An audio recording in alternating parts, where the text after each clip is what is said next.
clairement, on a un modèle qui est prédictible pour investir dans l'immobilier. C'est-à-dire que tu es capable de ne pas payer d'impôts pendant 8 ans minimum, de pouvoir lever de l'argent par la banque, donc c'est-à-dire de ne pas mettre un seul euro d'apport. On a les prix d'immobilier qui baissent, on a les taux qui baissent, on a les banques qui ont la dalle, donc il faut y aller. Il n'y a même pas de question à se poser en fait. Tu vois, c'est dingue parce que 30 minutes avant, on ne savait même pas qu'on allait aller visiter ce bien. Finalement, on l'a acheté, on a fait 33% de rentabilité et on a fait 300 000 euros de plus-value. Match. Faut-il investir dans l'immobilier ancien ou dans le neuf? Ou encore, quelles sont les meilleures villes pour investir? C'est ce qu'on va voir dès maintenant.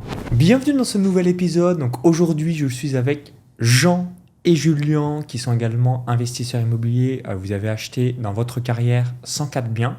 Et aujourd'hui, on va voir ensemble donc, comment investir parfaitement dans l'immobilier au cours des prochains mois et des prochaines années. Donc, je vais vous laisser rapidement vous présenter et puis ensuite, on va voir ensemble dans quelle ville investir, etc. Donc, je te laisse, Jean, te présenter et puis ensuite, on donnera la parole à Julien. Yes, merci Maxence. Écoute, comme tu l'as dit, on est investisseur immobilier depuis maintenant quasiment 20 ans. J'ai commencé dans mon petit village dans l'est de la France.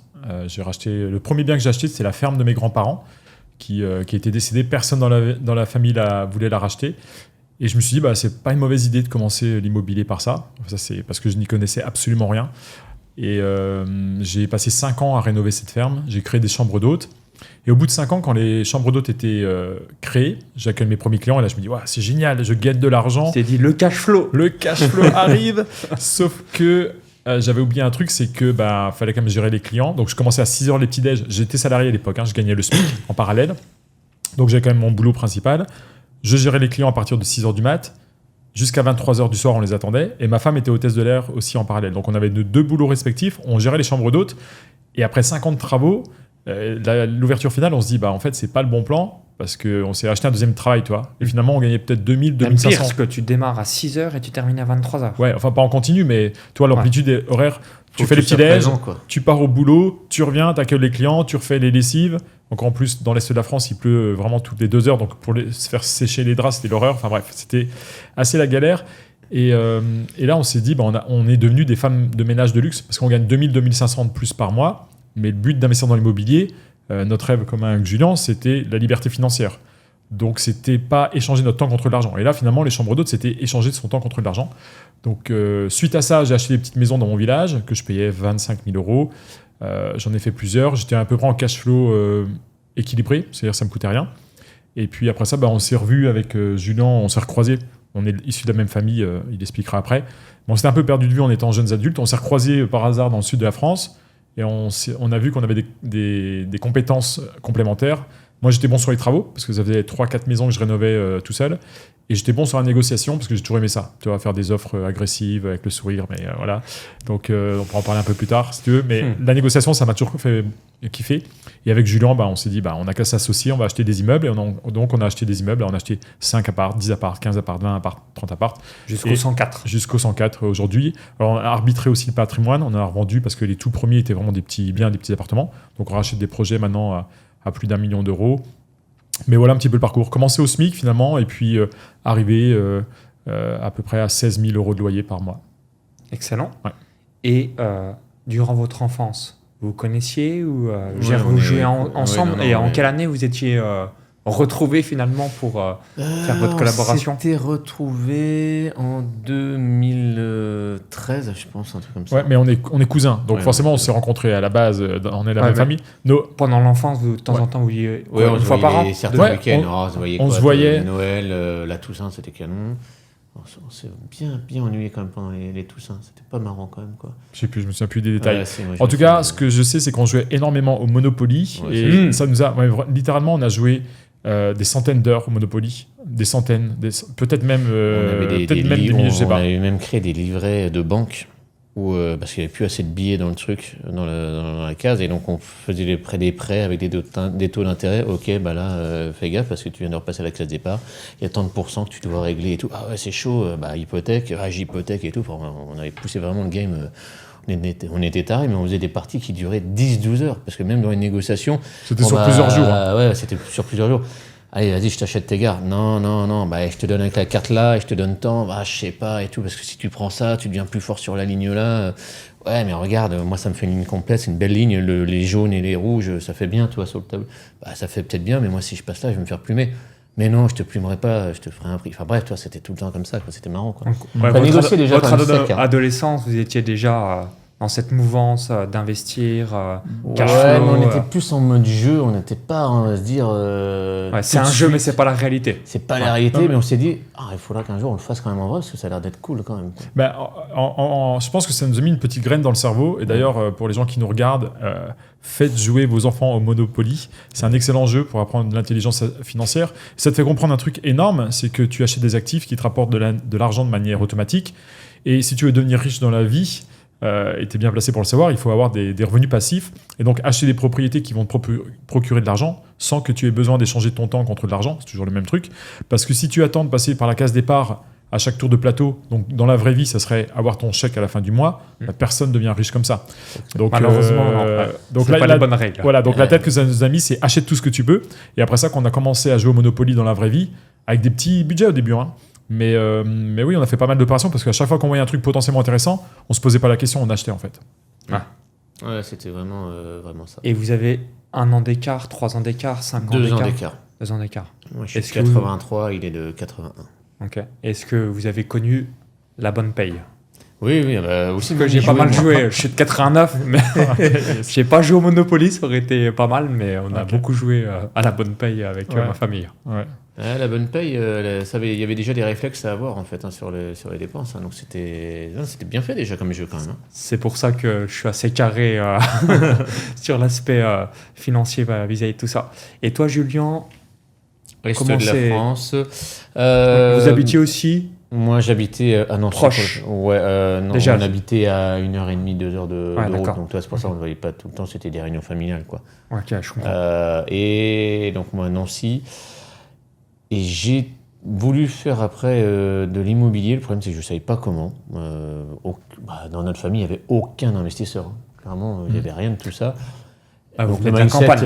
On vient de la campagne, ouais. Souvent campagne égale. Épargnant, mais pas investisseur. Ouais, et encore moins investisseur immobilier. Il est de Nancy, donc ça reste quand même une ville, il y a 200 000 habitants, un truc comme ça. Il y a 200 000, mais toi, moi, j'étais même pas dans Nancy, j'étais la ville à côté du truc. Donc, j'avais aucun vraiment un avantage, quoi, tu vois. Et là-dessus, je me suis dit, tiens, il faut que j'apprenne quand même à vouloir faire de l'immobilier, mais je ne savais pas comment. Et puis, j'ai suivi un peu la lumière. Non, mais je te remets. Ah ouais, c'est bon. Oui, il ne se lève pas. Ok, vas-y. Sinon, tu peux le mettre là. Mais qu'est-ce que je disais du coup? Ouais, donc je voulais apprendre à lever de l'argent parce que j'ai toujours vu que c'était dans les banques qu'il y avait de l'argent. Et puis, on regardait, nous, les seules sources d'informations qu'on avait, c'était la télé. Hein. Donc, il y avait 6 chaînes quand même à l'époque aussi, il faut remettre dans le délire aussi. Et on voyait toujours des reportages où c'était des banquiers qui avaient l'argent, quoi. Tu sais, on était passé après la période des Golden Boy et tout le tralala. On dit, visiblement, c'est là qu'il y a l'argent.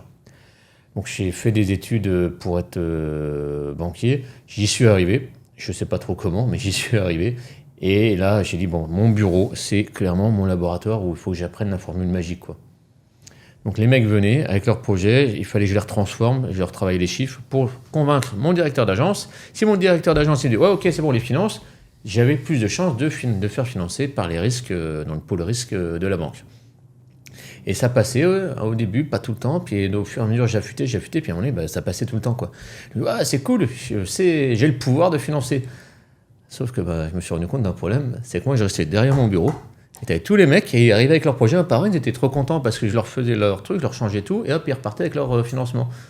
Mais j'avais le pouvoir, mais j'avais pas les projets, quoi. Je dis, il y a un petit problème, quoi. Faut que je sois de l'autre côté, mais je perds le pouvoir. Et puis, je me suis dit, je vais quand même me lancer, tant pis. Je sais me modeler, je sais aller du coup dans une autre banque pour me faire financer, sauf que quand je veux me lancer, je me rends compte d'un problème énorme, c'était les impôts. Je me suis dit, mais parce que je voyais les comptes de mes clients, quoi, ils se faisaient défoncer. Je dis, non. Toi, t'étais vraiment au cœur et dans les coulisses de la banque. Et donc, je voyais le cycle. Je voyais vraiment tout le cycle de le mec qui avait un peu de sous ou pas pour se faire financer. Je le finançais. Une fois qu'il était financé, je voyais au bout d'1 an comment il se faisait allumer au niveau des impôts. Je dis, ah ouais, non, en fait. Ça faisait moins rêver. Ouais, ça faisait moins rêver. Ah oui, il leur donne pas mal quand même. Mais après, des mecs qui connaissaient pas grand chose. Puis je voyais certains clients qui se débrouillaient bien. Je dis, tu suis un peu les flux d'argent, mais je ne savais pas comment ils faisaient. Mais je dis, ouais, il y a des solutions. Donc, il faut que j'apprenne ça. Sauf que je me dis, mais retourner avocat fiscaliste, ça coûte de l'argent. Et moi, j'ai besoin de manger en même temps, quoi. Donc, la seule solution, c'est apprendre tout en étant payé. Et là, je me suis dit, je vais devenir inspecteur des impôts. Donc, je passe le concours, je suis reçu, impeccable, et je deviens inspecteur des impôts, et ça pendant plus de 8 ans. Et je me suis dit, il faut que j'apprenne tout pour ne pas payer d'impôts, et en fait, avoir un modèle prédictible sur un système d'investissement qui te permet de ne pas payer d'impôts sur tes 8 premières années, tout en étant financé par la banque sans avoir d'argent. C'est quand même complètement fou. Triple critère. Mais à prendre en compte, hein, d'accord. Oui, mais c'est cool. Tu dis, tu arrives avec un projet où tu n'as pas d'argent, tu le négocies, donc déjà, rien qu'à l'achat, on y reviendra plus tard, où tu gagnes déjà de l'argent à la base de l'achat, tu l'achètes sans ton argent, et en plus, tu sais combien tu vas gagner sans payer d'impôts là-dessus. Franchement, c'est un des meilleurs systèmes que je connaisse, surtout quand tu pars de zéro, quoi. C'est complètement fou. Et donc, c'est pour ça que je dis que c'est un modèle prédictible qui est complètement dingue. Mais si tu as les datas, tu gagnes. Donc, c'est pour ça que l'immobilier, et c'est pour ça qu'on dit il faut qu'on envoie. Sauf que moi, il me manquait quand même 2 compétences après, qui étaient la négociation, j'étais pas très bon. Et puis les travaux, parce que ça me stressait un peu, mais avec le recul, finalement, les travaux, c'est pas nous qui les faisons. Mais c'est là qu'on s'est rendu compte, qu'on s'est rencontrés avec des gens dans le sud de la France, et que c'était assez marrant, parce qu'il était dans les coins. Puis je sais pas pourquoi, on s'était envoyé un message pour dire bonjour, je suis en vacances et tout. Moi aussi, il était genre à 100 bornes, un truc comme ça. Il dit, je dis, viens, j'ai une loc, il y a un autre lit, viens, quoi. Et puis on a commencé un peu à parler, et à un moment donné, on s'est dit, au début on était poli et tout, puis après il dit, tiens, j'ai un livre que j'ai lu, il faudrait vraiment que tu le lises. Et il me dit, c'est marrant, moi aussi. Et je dis, moi, c'est un livre, c'est Père riche, Père pauvre, quoi. Il dit, ouais, moi aussi. Ah ouais, d'accord. Et là, ça a commencé, et on a commencé à parler de ça à 6h du soir, un truc comme ça. Nous, nanas, on a eu vite marre, et nous, on a terminé la discussion vers 3h30, 4h du mat, au bord de la piscine, quoi. Un truc du style. Et c'est comme ça qu'a commencé votre association. Ouais, c'est ça. Ouais, un peu vrai. En fait, 3 jours après, moi, je passais là, j'avais des autres immeubles à aller voir dans le sud de la France, parce que j'avais acheté que des appartements à ce moment-là. Et je lui dis, je vais voir des immeubles, et j'en ai 3, dont 2 qui semblent super intéressants. Et il me dit, écoute, va les voir, et s'il y en a un des deux, si les 2 sont bons, moi, je pourrais en acheter qu'un. Je dis, il me dit, moi, j'achète l'autre. Donc, j'ai été voir les 2 immeubles. J'en ai acheté un, il a acheté le deuxième. Je sais même pas si tu l'avais vu, cet immeuble. Si, tu l'as Non, si, je suis allé le voir quand même. Après, t'as quand même allé le voir, oui, quand même. Mais en tout cas, je lui ai dit, on prend les 2 à l'agent, et puis on en a acheté un chacun. Voilà. Comment ça a commencé. Excellent. Donc en fait, on s'était associés, mais on achetait chacun nos trucs de côté, en fait, au début, et on a acheté, on se tirait un labour, mais gentiment, mais on se challengeait. J'ai acheté un truc de 3 apparts, pas moins de 4, moins de 6, pas moins de 7, un 9, et puis on achète, quoi. C'était rigolo, quoi. Première question que j'ai envie de vous poser, donc quelles sont les meilleures villes ou les meilleurs emplacements pour investir dans l'immobilier dans les prochains mois? Yes. C'est une question qui est piège parce que tout le monde aimerait avoir la réponse. De mon point de vue, il n'y a pas de meilleure ville, puisque le but du jeu de l'immobilier, c'est de trouver les meilleures affaires, mais tu peux faire des très bonnes affaires dans toutes les villes. Il y a des villes qui sont plus ou moins propices, mais il n'y a pas de ville miracle. Donc... vous regardez que la bonne affaire, je vais vous donner mon exemple personnel. Ouais, vas-y. Donc, j'ai grandi dans un petit village de moins de 100 habitants. Donc, je suis natif de Chalon-sur-Saône, dans Saône-et-Loire, environ 45 000 habitants.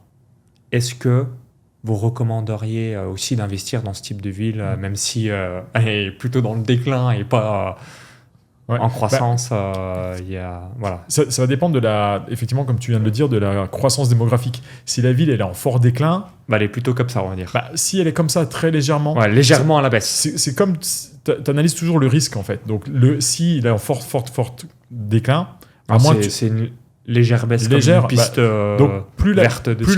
Plus la baisse va être prononcée, plus il faut que tu aies de rentabilité. Moi, je suis prêt, littéralement, à acheter dans une ville où la population est en fort déclin, si je paye le bien une bouchée de pain. Parce que mon risque, il va être, il va être très faible. Donc, on fait toujours un ratio entre le risque encouru et le prix d'achat. Donc, finalement, si c'est une super bonne affaire et que la population est en déclin, ça peut être OK. De manière générale, pour tous les débutants, n'y allez pas. Si la population est en déclin, faites des populations stables ou des populations qui montent. Mais quand on est un peu plus expérimenté, en tout cas personnellement, on est prêt à acheter dans des villes en déclin si c'est un coup de fusil et qu'on sait qu'on peut faire soit une plus-value à la revente, soit une rentabilité par exemple de 25%. C'est-à-dire que si tu as une rentabilité de 25%, tu gardes ton bien immobilier 4 ans, il faut que tu arrives à le louer pendant 4 ans et il est amorti. Ah, complètement. Donc voilà, même si la population est en déclin, que tu le rénoves, il est quand même assez joli et qu'il y a assez de locataires pour louer pendant 4 ans, tout ce qui est par la suite, ça vaudra toujours quelque chose quand même. Et tout ce qui sera au-dessus de 4 ans, ça sera quand même du bénéfice pur, tu vois. J'ajouterai un truc quand même, ce qu'il faut bien penser, c'est que Chalon-sur-Saône, toi, ça baisse un petit peu, on va dire c'est sur le déclin, mais ce qu'il faut regarder aussi, après, c'est la communauté urbaine. Et bien souvent, la communauté urbaine, elle monte. Ça, c'est le cas, ça monte aux alentours. C'est pour ça, et Chalon-sur-Saône, je connais le cas, donc tu peux y aller, en fait. Parce qu'en fait, tu as un bassin quand même d'emploi, tu as un bassin de population qui augmente. Et les villes, il faut voir aussi le parc immobilier. Le parc immobilier à Chalon-sur-Saône, il est quand même... il est pas... Oh, ça va, Chalon-sur-Saône, là, étouffé. Non, mais attends. Ouais, donc le bassin d'emploi, il est bon, sauf que le bassin des biens immobiliers à louer sur Chalon, il est vraiment sale. Donc forcément, tu veux dire qu'il n'y en a pas beaucoup, il y en a trop par rapport à la demande. Non, il y en a, mais sauf qu'ils sont dans un état pitoyable, quoi. D'accord. Et c'est vieillot et tout, donc personne n'a envie forcément d'aller là-dedans. Mais toi, tu arrives avec un bien où tu le rénoves et tu fais quelque chose de propre, les gens viennent et tu le loueras.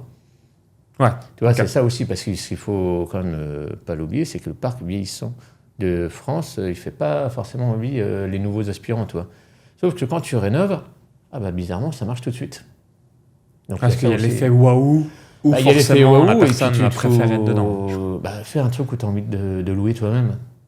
Si tu laisses les vieilles tapisseries, tu sais, à fleurs, les trucs de papy-mamie avec les vieux lustres en bois et tout, là, t'as pas envie d'y aller. Et les mecs, ils disent, je loue ça, mais parce qu'ils n'ont pas envie de rénover leur parc.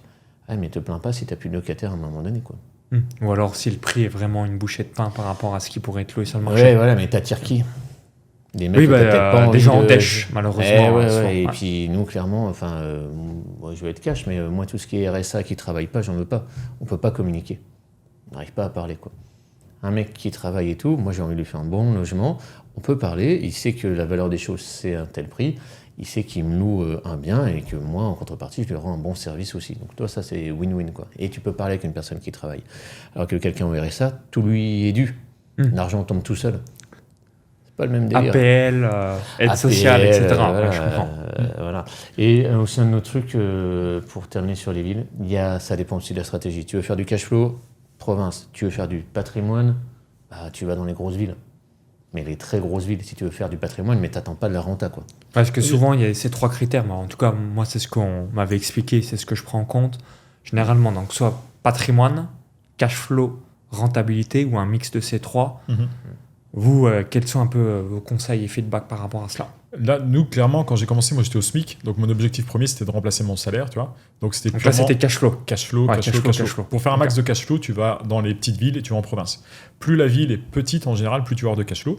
Et après ça, il faut arriver à trouver le bon équilibre entre avoir beaucoup de cash flow, mais quand même avoir un locataire. Parce que si tu arrives dans une ville complètement pourrie, qui, sur le papier, te fait un cash flow complètement dingue, une rentabilité de 30%, mais que tu n'as pas de locataire, c'est une rentabilité fictive. Donc, finalement, ta rentabilité, elle sera à 0.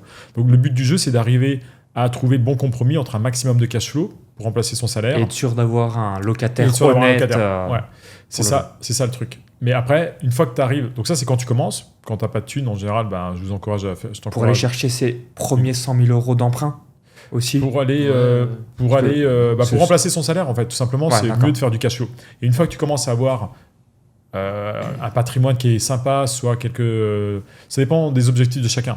Moi personnellement, une fois que j'ai commencé à avoir quelques dizaines d'appartements, je ne sais pas le nombre exact, mais 20-30 appartements, tu peux te permettre d'aller faire des investissements un peu plus patrimoniaux, ou si tu as un peu plus de cash, si tu as commencé à avoir 100 000, 200 000 sur ton compte bancaire, parce que tu as revendu des biens immobiliers, tu as fait des plus-values, tu peux peut-être te diversifier aussi un petit peu, parce que plus tu es à la campagne, plus tu fais du cash flow, plus c'est des biens à problème potentiel, on va dire. Il n'y a pas de règle gravée dans le marbre, mais plus tu es en ville, tu as le choix de ton locataire, plus potentiellement tu peux être tranquille. Voilà. Mais moins tu feras de cash flow aussi. Mais pour rebondir par rapport à ce que tu dis, donc là où j'ai grandi, donc là, la mairie a un locataire, donc j'ai même grandi de 0 à 1 an quand je suis né. Et aujourd'hui... Tu as beaucoup de souvenirs de cette période ?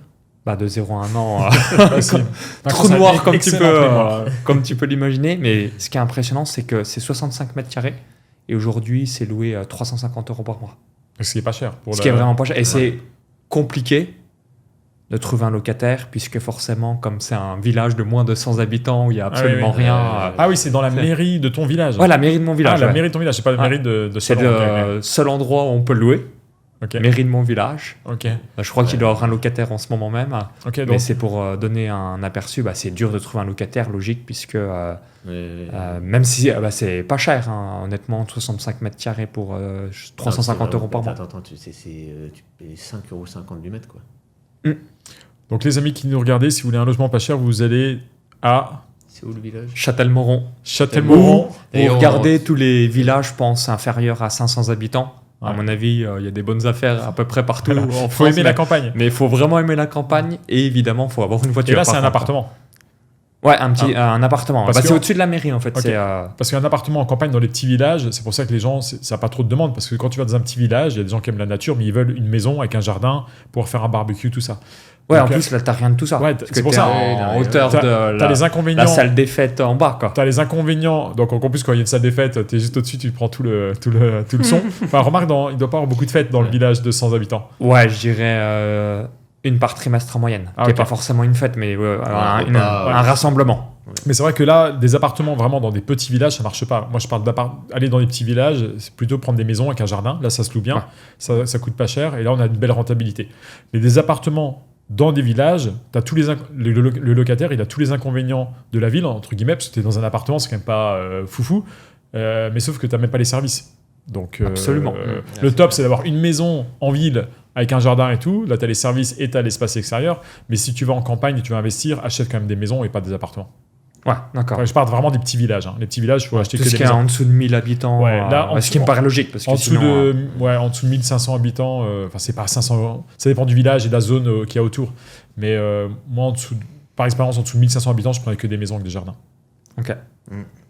Donc, pour rebondir par rapport à ce sujet, faut-il privilégier l'ancien ou le neuf ?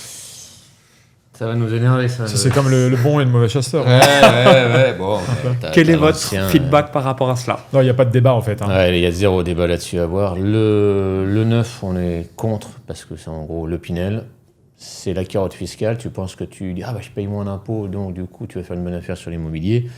C'est faux parce que tout le monde achète au début, se jette là-dessus, sauf que tu payes plus cher au mètre carré ton affaire par rapport au reste de la ville. Donc par rapport à un bien 200K, tu payes 250K. Un bien Nancy, tu l'achètes, c'est 2000, 2500 du mètre carré selon le quartier.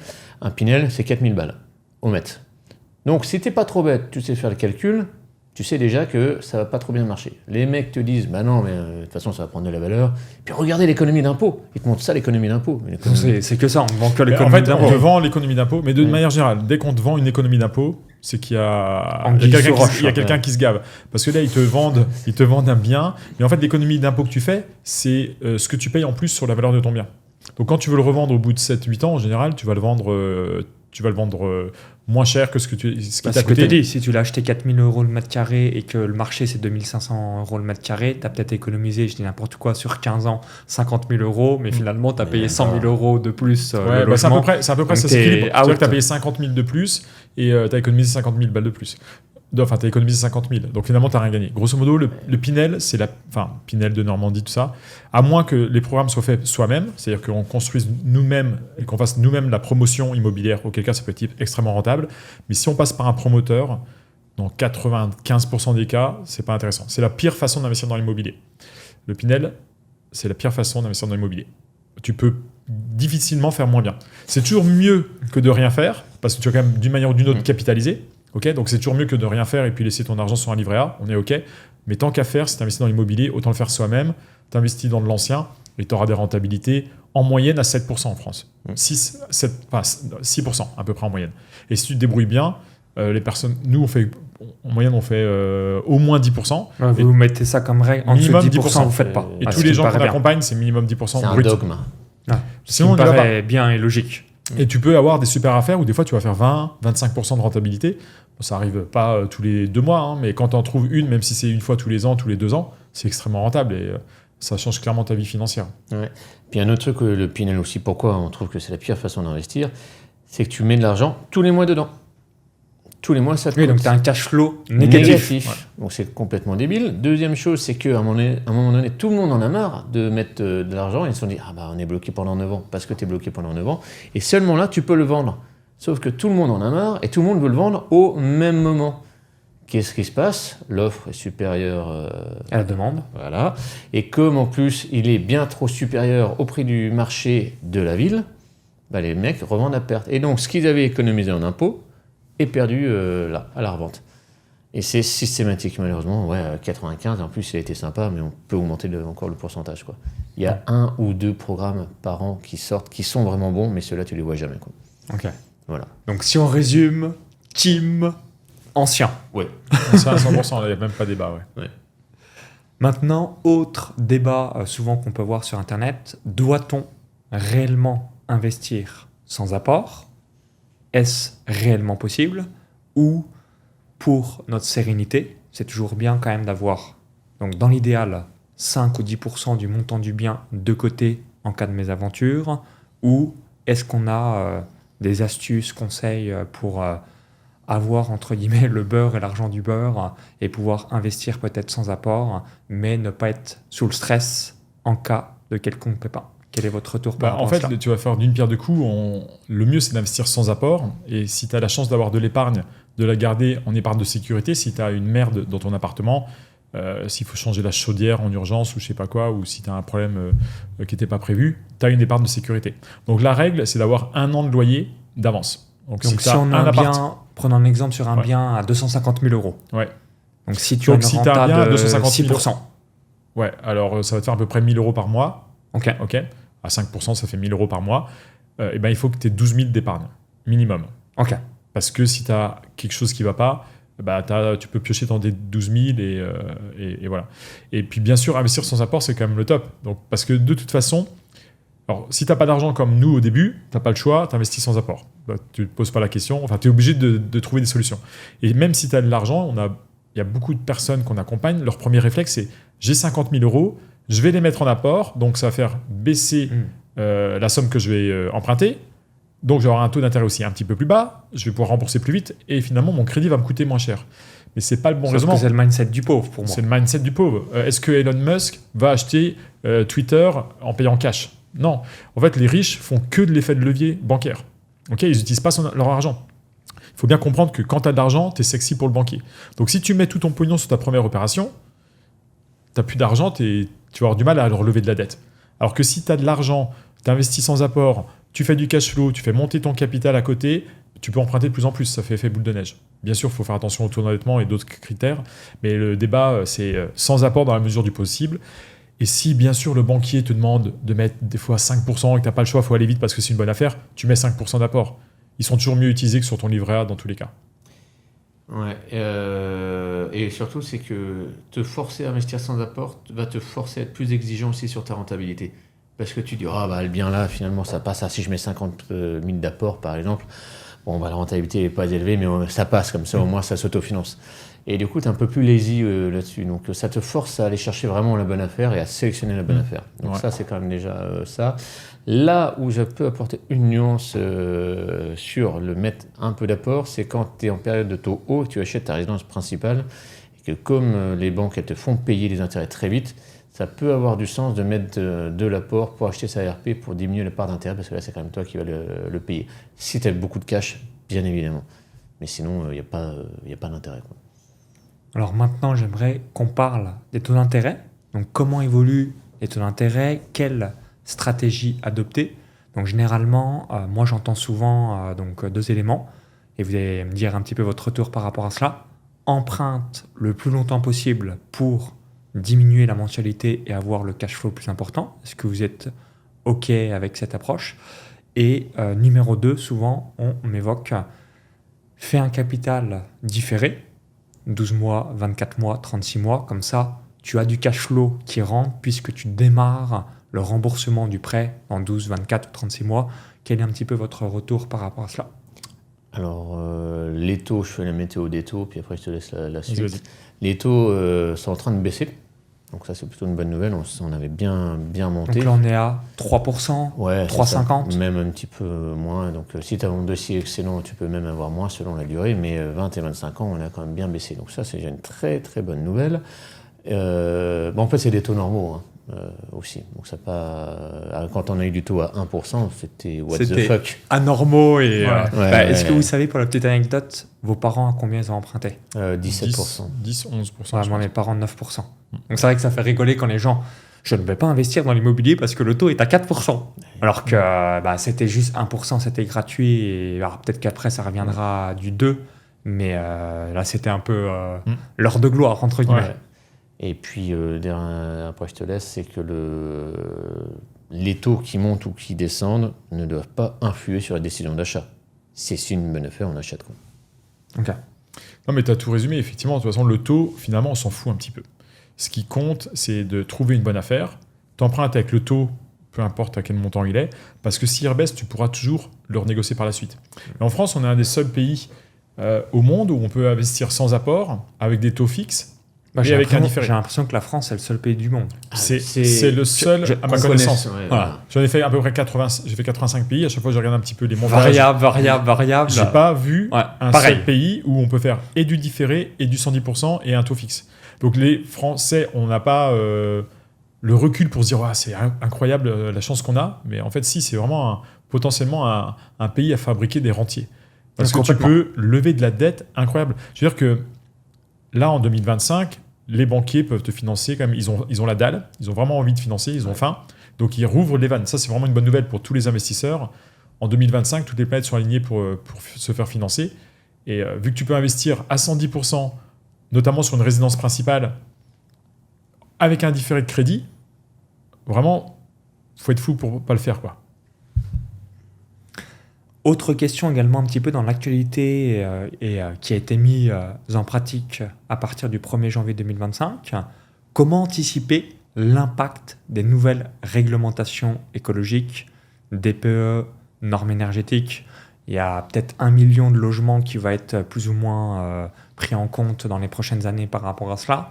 Est-ce que vous dites merveilleux, topissime, incroyable, et ça va vous permettre d'avoir des biens immobiliers à moins 30, moins 50, moins 70% en sol, parce que forcément les propriétaires qui sont flemmards et qui voient ensuite l'interdiction de location, quel est un petit peu votre retour par rapport à ça? Ou à l'inverse, vous dites, bon, ça faut vraiment être expert et éviter ce type de bien. Quel est un petit peu votre avis par rapport aux nouvelles normes en France depuis le 1er janvier 2025 liées à la DPE? C'est une super bonne nouvelle. C'est vraiment une super bonne nouvelle parce qu'on dit c'est les soldes. Parce que le mec, il a un bien immobilier, il a peut-être plus les ronds pour pouvoir le mettre aux normes. Ce qui est souvent le cas. C'est souvent le cas parce que mauvaise gestion de l'argent, c'est pas parce que tu as acheté un bien immobilier que tu es forcément intelligent en gestion financière, et même loin de là. Donc là, tu peux braquer le prix. Hein. Et clairement, c'est ça. Tu remets aux normes correctement et surtout à anticiper, tu fais tout de suite d'un coup la norme la plus haute que tu peux atteindre. Ouais, si on peut avoir la lettre A, comme ça on est tranquille, voilà, 20 ans. Mais même, franchement, tu te mets même B ou C. Tu as vu le temps après que ça soit déclassé, franchement, tu as le temps. Mais tu te mets en B ou C. Ton budget de travaux, tu l'as dès le début. Mais tu l'as que au début. Donc, mets le max dès le début. Et surtout, tu as un locataire qui sera hyper content parce qu'il va avoir un logement qui va moins être énergivore. Parce que maintenant, les locataires, ils regardent. Les charges. Il se dit... T'as vu les lecs, comment elle a monté. On s'est pris 40 points dans le nez. Ça pique un peu, donc forcément, le gars qui était à 60 d'élec, il passe à 100, il va regarder à se barrer vite parce qu'il a un intérêt financier à se barrer. Avant, quand c'était 3 voire 5%, ça ne changeait pas grand-chose, mais là, ça joue, quoi. Il y a match pour dire, non, je vais changer de logement, quoi. Moi, j'ai rénové 16 appartes, je les ai mis en C direct, on était en E, je les ai mis en C. Et ils sont tous en C. Et les gens disent, c'est cool, oui, c'est cool, tu m'étonnes. Et il n'y a pas plus de budget travaux à louer? Alors mais comme tu négocies plus fort... Oui, d'accord. Ouais, donc tu as la marge de manœuvre. Tu as la marge en fait, sol. pour placer les travaux. En fait. Okay. Tu as la marge. Donc quand tu as la marge, c'est bon, tu peux y aller. Quoi. Autre question, quelle rentabilité viser pour un investissement locatif réussi? Donc on a partagé tout à l'heure 10%. Est-ce que finalement, si on peut avoir du 15 ou 20, autant aller encore plus haut? Quel est un peu votre retour par rapport à ça? Et vous, à titre personnel, quel est le record que vous avez fait en rentabilité sur les 104 biens que vous avez pu avoir par le passé? On va leur calculer. C'est clairement minimum 10% de rentabilité c'est brute. la règle à se donner. Nous, c'est la règle qu'on s'applique. En dessous de 10%. Nous, c'est la règle qu'on s'applique à titre perso et qu'on encourage fortement à appliquer aux personnes qu'on accompagne. Donc minimum 10% brut, mais en fait, le 10% brut, il ne veut rien dire. Parce que tu peux très bien avoir 10% brut et 5% net. Si entre le brut et le net, tu as beaucoup de charges, comme notamment la taxe foncière ou des autres charges qui sont extrêmement élevées, comme des charges de copropriété et autres. Donc finalement, le 10% brut, c'est que le premier palier pour valider l'annonce. Et après ça, tu fais ta simulation avec un calculateur de rentabilité en incluant tes charges de copro, l'assurance, la taxe foncière, pour voir ton net. Et ton net, il faudrait qu'il soit au moins à 8%. Okay, 2 points d'écart entre le brut et le net, c'est un bon paramètre à avoir. Et après ça, si c'est moins, autant zapper, je pense, et puis faire quelque chose qui soit plus rentable. Une de nos opérations les plus rentables, elle nous rapportait 95 000 à peu près, elle nous a coûté 280 000. Ça faisait du 34%, mais je suis en train de regarder. 95 000 euros de cash flow annuel avec un investissement de moins de 300 000. Ouais, 95 divisé par 280 000. Ouais, mais je regarde si j'ai pas. Ça fait 33%. 33,9%. Ouais. Et on a rendu quoi, par exemple, un héritage? Non, c'est un. Alors, on ne sait jamais comment à qui on l'a acheté. Vous avez pu avoir cette opportunité? Je fais l'historique. On allait voir un immeuble, on était dans le sud de la France. En fait, à l'époque, on prenait le partenaire. J'avais un partenaire avec un matelas à l'arrière. Et tous les week-ends, on partait se balader. On faisait le tour de France. On allait voir toute la semaine, on cherchait sur le bon coin. On sélectionnait des immeubles et on allait voir des immeubles partout en France. Tous les week-ends. On partait le vendredi soir. Il conduisait, je dormais à l'arrière. On changeait toutes les heures parce qu'on était morts. Donc on conduisait, il y en a un qui dormait, on se relayait comme ça. C'était le Tour de France de l'immobilier. Mais c'était marrant. Ouais, et donc on allait voir des biens, on faisait des propositions massacrées. Et un jour, on va voir un immeuble, je sais plus, vers Narbonne, je sais pas quoi. Et en passant, il me dit tiens, il y a un immeuble là qui est pas mal et tout. C'était à Béziers, que j'ai jamais été dans cette ville. Et puis il me dit il a l'air d'être bien, c'est à 500 € le mètre carré. Je dis mais vas-y, regarde voir le prix sur Meilleur Agent, combien c'est normalement. Il me dit c'est 1 000 € du mètre carré. Là, c'est 2 fois moins cher. On dit ok, téléphone à l'agence immobilière, on y passe dans une demi-heure, des fois qu'elle soit sur place. Il téléphone, hop, elle décroche directement, ce qui est rare pour un agent immobilier. Elle me dit ça tombe bien, l'agence c'est juste à côté, passez si vous voulez. On dit ok, on est là dans une demi-heure. On va voir le bien immobilier. Il y avait 8 lots, donc 6 appartements et 2 locaux commerciaux au rez-de-chaussée. On fait la visite. L'immeuble était à vendre depuis 1 an. Il était à 208 000 €. Donc on fait la visite, il y avait des trous dans le sol, littéralement. Donc du 2e étage, tu voyais le rez-de-chaussée parce qu'il y a eu un dégât des eaux et les sols se sont effondrés sur une partie. Donc ça fait un peu peur, tu vois. Pour ça qu'il était à vendre depuis 1 an, personne n'avait acheté. Donc on voit le truc, on se dit ouais ok, on n'est pas sûr là parce qu'on n'a jamais fait des travaux de cette ampleur, tu vois. Et au rez-de-chaussée, il y avait un grand local commercial de 130 mètres carrés. Elle me dit mais on peut pas le visiter. Le rideau de fer, tu sais comme dans les commerces là, il est fermé. Je dis mais on peut pas visiter, on va pas acheter un truc. Parce qu'on était quand même intéressé quand on voit le potentiel pour le prix. On se dit, il faut absolument qu'on le voit. Quoi. Et on n'aime pas les noms. Hein, donc, ce qu'on fait, on lui demande pas son avis, on se met devant le rideau de fer et on lève le truc, ça fait...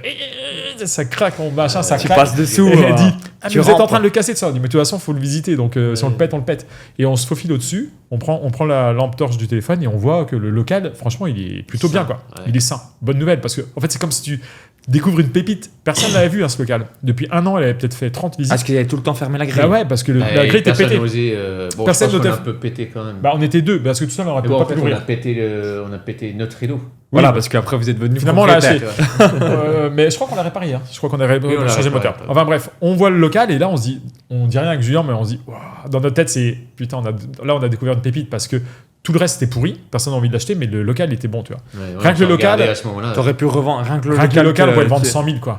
Ouais. Et donc l'immeuble était à 208. Donc on sort de la visite et on offre. Julien dit, on offre 100 000. Comme ça. De toute façon, très agressif. Ouais, de toute façon, on s'en foutait, on n'allait même pas avoir cet immeuble. Il y a encore 38, on ne savait même pas qu'il existait. Donc il est à 208, on offre 100 000. La meuf, elle dit, ah non, mais vous rigolez, quoi. Je peux pas offrir 100 000. Et je la regarde, je dis, non, mais je rigole pas, c'est 100 000. D'ailleurs, on va vous l'écrire. Et on se pose, on va dans le truc de la mairie, il y a un banc dans leur cours, là, et on se pose et on écrit. Et on fait l'offre, tenez.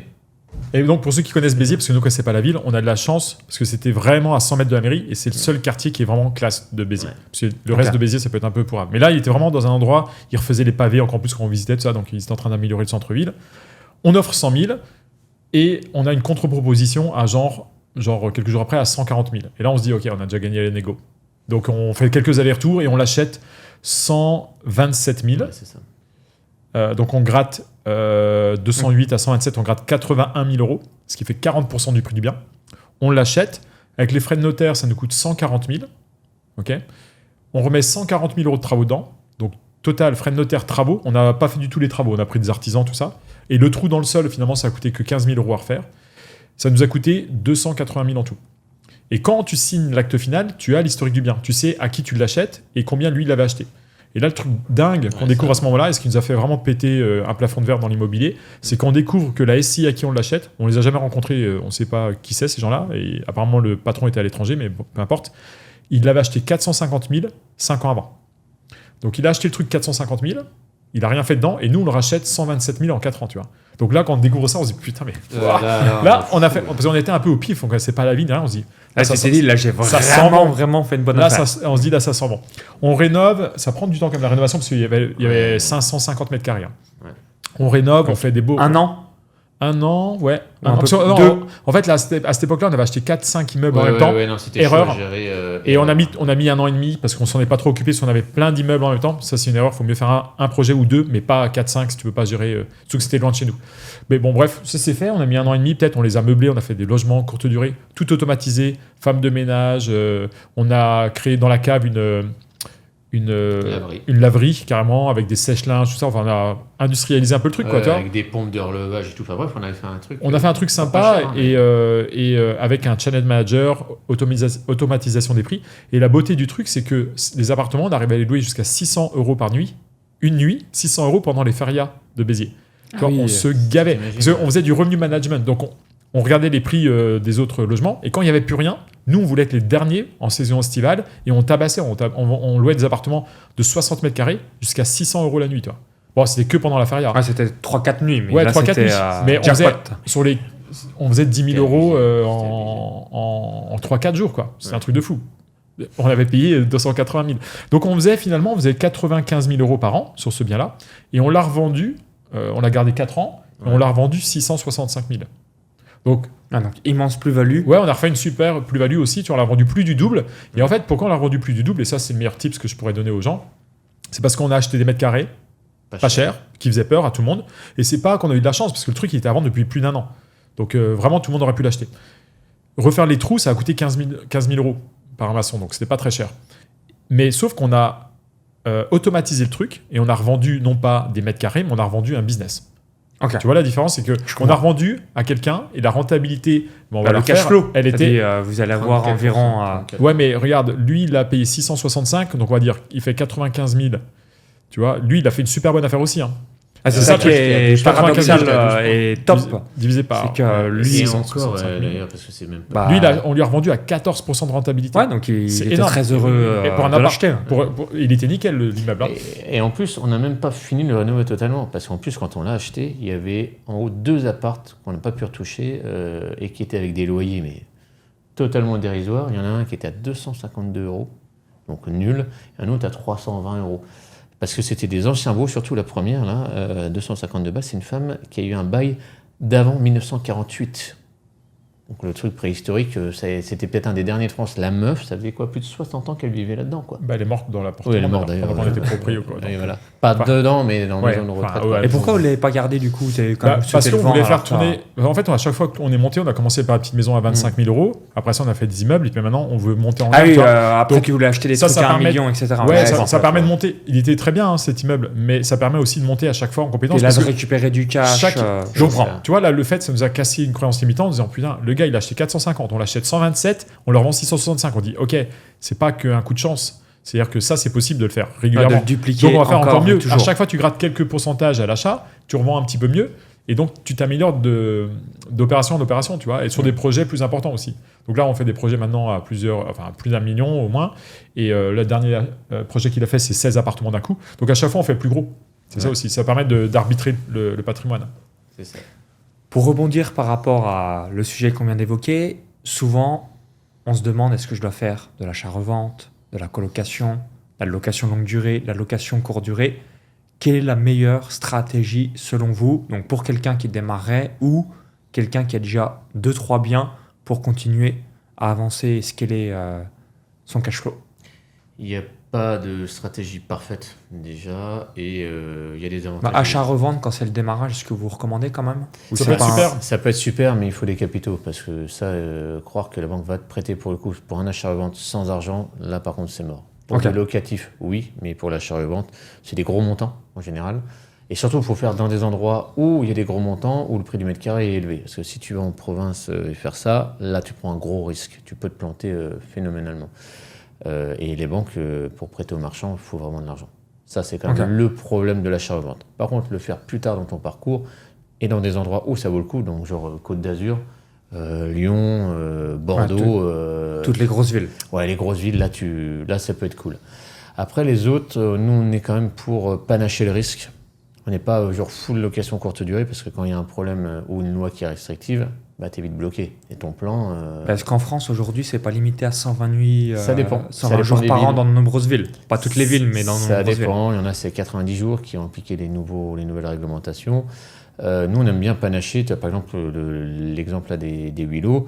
On en avait 4 en location courte durée. Et là, c'était de la longue durée. Les locaux commerciaux, toi, on panachait le... Courte durée, il faut le voir comme un bonus peut-être. Ouais, nous, on le Déjà voit être vraiment. rentable en longue durée. Et ensuite, la courte durée serait le bonus en quelque sorte. Dans l'idéal, c'est bien. En tout cas, on peut baser la stratégie sur la courte durée quand on achète un appartement pour faire la projection. Mais il faut aussi penser que si la loi change dans ta ville, qu'est-ce que ça donne si je repasse en longue durée? Il ne faut pas que tu passes en cash flow négatif et que tu n'aies pas les moyens de payer les cash flow négatifs. Alors c'est que l'investissement de départ était peut-être pas assez Après ça, tu peux avoir des fois... Il y a beaucoup de biens, ils sont rentables en courte durée, mais ils ne vont pas être rentables en longue durée. C'est OK de les acheter, mais il faut que, s'il n'est pas rentable en longue durée, que tu puisses quand même assurer derrière et le revendre avec une plus-value. Si la loi change, tu le revends, mais que tu aies une bonne plus-value potentielle, tu vois. C'est-à-dire que tu le revends et que tu fasses... tu as acheté 100, ça vaut 150. Si tu le revends 150, tu gagnes aussi 50 000 €. Donc, tu n'auras quand même pas fait une opération pour rien, tu auras quand même fait une bonne marge. Pour ma part, en courte durée, j'ai plutôt des mauvaises expériences. Donc je m'explique. Souvent, je pense qu'on gagne plus en courte durée, mais quand tu fais moins commission Airbnb Booking, moins 20% de conciergerie, moins, bah là c'est toi qui payes l'électricité, l'eau, et évidemment les gens sont en mode freestyle, moins de temps en temps il y a des pieds de casse, etc. Que ce soit au Costa Rica ou en Estonie dans mon cas de figure, je gagne tout petit peu plus, mais par rapport entre guillemets aux potentielles emmerdes, je préfère la longue durée. Ouais, ça se défend, hein. Ça dépend de chaque bien. Et quand c'est vraiment délégué, le fait qu'il y a Airbnb, je crois, ça doit être au moins 15%. 17%. Ouais, 17%. Donc 17% plus 20%, plus femme de ménage, plus tu payes les frais, plus il y a un petit peu de casse versus longue durée. Le gars va pas mettre la clim au max et ouvrir les fenêtres. Vous avez compris l'idée par rapport à ça. Okay. Ah bah, de toute façon, le touriste, quand il voyage, il dit j'ai payé, je peux abuser, quoi. Surtout s'il a payé, entre guillemets, plusieurs centaines d'euros par nuit. Je rentabilise. Bah oui, je rentabilise. Je rentabilise, je mets à 25 le chauffage, je m'en bats les steaks. Bah ouais, mais mec, chez toi, tu le fais pas, quoi. Chez toi, tu mets 19. Donc bon, ça, c'est un souci. Et surtout quand la concurrence est forte dans les lieux où tu choisis d'investir, quoi. Donc genre les grosses villes, moi je suis pas très fan de la location courte durée dans les grosses villes. C'est même un peu une connerie, quoi, à mon sens, parce que tu gagnes peut-être même un peu moins que si tu mets en location longue durée meublée, à mon sens. Ok. Et de toute façon on le voit avec certaines personnes, on dit non, là tu fais pas de la courte durée. Ah si, tu verras le nombre d'emmerdes, comme tu l'as dit, l'équilibre emmerde cash flow. Des fois, tu gagneras même plus en location normale. Bah, toi, on avait vu un de nos gars là, qu'on accompagne. Il m'a dit switch, mets-toi en normal, mais tu as fait des beaux appartements, tu peux louer beaucoup plus cher. Et c'est vrai, il peut louer beaucoup plus cher que le marché. Ça s'est loué, mais en un jour, tu as des profils hyper quali. Et il gagne plus d'argent. Et le niveau d'emmerde a baissé d'un coup. Ouais. Et ça, c'est formidable. C'est formidable. Donc, pour ça que la location courte durée, pas partout, et pas full, pas all-in là-dessus, quoi. Ok. Et colocation, pour revenir là-dessus, j'en ai fait. Compliqué une coloc. Hein. C'est compliqué parce que c'est un peu politique. Hein. T'en as toujours un qui prend un peu le dessus dans une colocation, qui peut plus potentiellement te casser les couilles aussi. Ça, c'est... Et si on fait de la colocation, tu dirais 2, 3, 4 personnes, 5 personnes? 4 max. Ouais, 4 max. Max. Sinon, il y a là aussi des potentiels emmerdes qui peuvent avoir lieu. Tu mets 4 personnes d'horizons différentes, avec des horaires différents et de pensées différentes. Hop, là, tu lances tu les fais vivre pendant un an dedans. il peut se passer des trucs quand même. Hein. Donc il faut être assez ferme là-dessus, c'est quand même compliqué. Je sais qu'il y en a qui font de leur business des colocations, même des startups en France et tout, et qui en reviennent. Hein, parce qu'ils disent, ouais, c'est galère quand même. Hein. Okay. Plutôt galère. Typiquement, les love rooms, vous investissez dedans. Est-ce que vous regardez principalement le cash flow, la rentabilité, le patrimoine, ou finalement, quel que soit le type d'immobilier, tant que ça rapporte du cash, Non, je fais, ou il y a des choses style love room, vous dites, ouais, non, ça, c'est encore un autre truc et je préfère être focus sur ce que je sais faire et ce que je connais. Non, nous on est OK sur tout. En fait, maintenant, plus on avance dans l'immobilier, plus on se dit que c'est que les chiffres qui comptent. Hein. Ouais, peu importe la stratégie. Pragmatique, rationnel. C'est que les chiffres. Les émotions, on les laisse de côté, que ce soit une love room, que ce soit un parking, un studio de podcast, ou que ce soit n'importe quoi. Finalement, c'est les chiffres. Est-ce que c'est rentable ou pas? Donc finalement, on s'en fout de la salle de bain, de la cuisine. De toute façon, on va tout arracher en général, ou on va refaire si c'est pas en bon état. Si c'est en bon état, tant mieux. Mais c'est que les chiffres. Donc peu importe, que ce soit un local commercial, que ce soit un entrepôt, que ce soit une love room, location courte durée ou longue durée, tout peut fonctionner. L'achat-revente peut fonctionner. Tout est bon. C'est les chiffres qui parlent. Ouais, il n'y a que ça. Maintenant, instant fiscalité. Est-ce que vous conseillez d'investir plutôt en nom propre, ou à l'inverse, vous dites non, surtout pas, faites en société à travers une SCI? Quel est un petit peu votre retour d'expérience et vos recommandations par rapport à cela? Parce que là aussi, il y a généralement un petit match sur le web par rapport à cela. Dites-nous tout. Alors, je n'ai pas envie de faire une réponse de Normand, mais je vais être un peu obligé quand même. Ça dépend de tes chiffres. Ça dépend de ta composition, de ton foyer familial. Ok, donc si on est marié, des enfants ou célibataire okay. Et tout, donc déjà, c'est pas le même revenu fiscal de référence. Après, ça dépend de tes objectifs, de ton ambition. C'est si pour en acheter un ou deux, ça sera pas du tout la même strate que pour un célibataire, que ça soit pour une famille, ou après, on va rajouter les niveaux de revenus aussi. Si tu as des revenus faibles ou des revenus élevés, si tu as des revenus hyper élevés, est-ce que en direct ça va le faire ou pas? Mais là, je vais rajouter la nature du bien. Est-ce qu'il y a des travaux ou pas dedans? En étant, moi j'ai été inspecteur des impôts, c'est malheureusement à l'unicité qu'on décide, quoi. Je peux pas te donner de formule magique parce que tu es célibataire mais tu gagnes très peu d'argent. J'ai envie de te dire, tu ferais un bien en direct pour commencer. Mais s'il y a beaucoup de travaux, ouais, tu pourrais peut-être, s'il y en a très peu, je sais pas. Et quelle est ton ambition? Ah, mais je vais en acheter 15 derrière. Ah ouais, alors là, on n'est peut-être pas dans le même délire aussi, tu vois. C'est pour ça que la fiscalité, c'est quand même compliqué. Nous, on prend le temps chez nous, quand on accompagne les gars, moi, forcément, je me prends toutes les réserves de questions fiscales. Je prends le tableau, hop, on y va, on fait l'analyse. Ouais, donc et là, on voit regardez les chiffres. Et tout. Et puis, au bout de 20 minutes, je suis capable de dire à la personne, tu fais de telle manière, et tu y vas. Et là, tu as ton plan pour les 10 prochaines années d'investissement. Mais parce que j'ai tous les chiffres. Et j'ai le plan de ce qu'ils veulent faire aussi. Sinon, à part ça, c'est trop dangereux. J'ai pas envie de dire de bêtises. Et quand j'entends des fois des mecs qui affirment trop rapidement qu'il faut faire que ça, parce qu'il n'y a que ça qui marche, je dis, oula, mais attends, fais gaffe, parce que ces conseils-là, ça peut peut-être marcher que pour 5% des personnes. Et parce que pour lui, ça a marché, parce qu'il est peut-être célibataire et qu'il ne gagne pas beaucoup, ou qu'il gagne beaucoup, tu vois. Donc, je suis très prudent là-dessus, et faites-vous là-dessus. Tout le reste, vous faites ce que vous voulez, mais allez voir quelqu'un de compétent, quoi. Ok. Et toi, Jean, tu confirmes? D'accord, non, c'est au cas par cas, donc il n'y a pas de règle toute faite. La SCI, la holding, c'est génial pour optimiser si on a des grandes ambitions et qu'on a un revenu personnel assez élevé. Mais la personne qui veut acheter 2 appartements, qui a des revenus plutôt faibles, le faire en nom propre, c'est une bonne solution. C'est un bon démarrage. Ouais, en général, en nom propre, c'est pas mal. Ça dépend. Si tu sais directement que tu vas acheter 50 appartements, commence directement en SCI. Mais c'est au cas par cas. Et quand on est entrepreneur... Alors attends, je me rappelle d'une anecdote. On avait fait un séminaire sur Paris. Et à un moment donné, je vois un jeune qui avait écouté un conseil d'un gars qui dit « Ouais, il faut faire SCI Holding tout de suite ». Et il me dit « Ah, mais je suis bloqué, je trouve plus de financement et tout ». Je fais « T'as fait quoi ?» J'ai acheté un parking en SCI avec une holding. Je fais « Mais qu'est-ce que t'as fait ?» Il a fait la pire des choses qu'il fallait faire. Il a fait un système trop compliqué pour un parking.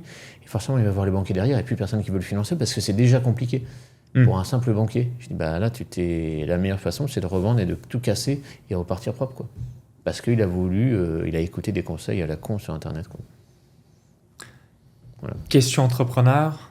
Pour investir, souvent, soit on a des faibles revenus ou alors entrepreneur, justement, on n'a pas la case CDI, etc. Est-ce qu'il y a des alternatives pour pouvoir investir quand on est en France, ou en revanche, c'est compliqué parce que justement, entrepreneuriat égale risqué, et du coup, pour pouvoir réaliser un investissement immobilier, c'est un petit peu plus complexe, ou alors peut-être qu'il faut faire soit avec sa holding, ou alors mettre en place une SCI. Quel est un petit peu votre feedback par rapport à tout ça? Mais quand tu es entrepreneur, la banque va te demander en général 3 bilans. Donc si tu es une entreprise qui fonctionne bien et que tu as 3 bilans, elle va te financer. Tu peux faire avec moins de 3 bilans aussi dans certains cas, mais il va falloir pouvoir expliquer au banquier que ton business plan n'est pas risqué, qu'il soit prêt de sortir des cases. Et puis sinon, tu peux aussi créer une SCI, t'associer peut-être avec des gens qui ont des CDI, donc ce qui va améliorer quand même ton dossier sur la partie risque en tout cas. Donc si tu as des gros revenus, mais tu t'associes avec des gens qui ont un CDI, ça peut être aussi une solution. Ouais. Il y a des solutions. Encore une fois, il n'y a pas de règle générale. Là, on accompagne une personne d'ailleurs qui est exactement dans ce cas-là, qui a 2 bilans. Donc on est en train de réfléchir dans son dossier spécifique comment on va pouvoir le structurer pour aller chercher un financement. Donc on va certainement trouver des solutions, mais c'est pas soit noir soit blanc. Il y a des trucs, c'est évident dans l'immobilier. Là, ça va demander comme une expertise, une réflexion pour voir comment on va structurer son dossier et trouver le banquier qui va être prêt à le financer. Mais il y a des solutions. Il y a toujours des solutions. À chaque fois, il y a toujours une solution. C'est juste un monde de solutions. Ça prend soit plus de temps, oui ou non, pour le mettre en place. Ok, je comprends. Merci Julien, merci Jean. Où est-ce qu'on peut vous retrouver? Et si vous avez un petit mot de la fin, version immobilier, sentez-vous libre de le partager. Ok, vous pouvez nous retrouver sur Instagram, ImmoRenta. On partage nos rénovations, on partage nos galères. On n'est pas là que pour montrer que les bons côtés, parce que l'immobilier, c'est la meilleure des choses qu'on ait fait dans notre vie. Donc ce sera mon mot de la fin aussi. En même temps, investissez dans l'immobilier, parce que clairement, ça peut réellement changer votre vie financière. D'ailleurs, on a quitté nos boulots maintenant il y a 7-8 ans, et on vit très confortablement de l'immobilier. Donc faites-le, sortez de votre zone de confort pour le faire. Et donc, si vous voulez nous suivre de manière toute naturelle, vous allez sur ImmoRenta Instagram et vous aurez toutes les infos. Ouais, et le dernier mot pour ma part, c'est que là, on est dans un alignement de planète de fou. On a le nombre de ventes qui ont baissé en 2024 et fin 2024, ça s'est littéralement cassé la gueule. C'est parfait. Le prix de l'immobilier est corollaire, a chuté aussi, donc c'est parfait. On a les taux qui baissent. Qui ont chuté aussi, excellent. Et on a les banques qui ont une dalle d'enfer. Ils doivent rattraper les dernières années. Et là, bien sûr, ils ont 2 ans et demi à rattraper. Donc autant dire que là, ils y vont. En plus, en bas de bilan, ils ont besoin de prêter. Donc il faut y aller. Il n'y a pas que ça soit avec nous, sans nous. Débrouillez-vous comme vous voulez, mais go. Yes. Donc les amis, investissez dans l'immobilier, et surtout, l'immobilier est le seul actif où on peut utiliser l'argent des autres, en l'occurrence l'argent de la banque, pour asseoir sa liberté financière. C'est ça. Exactement.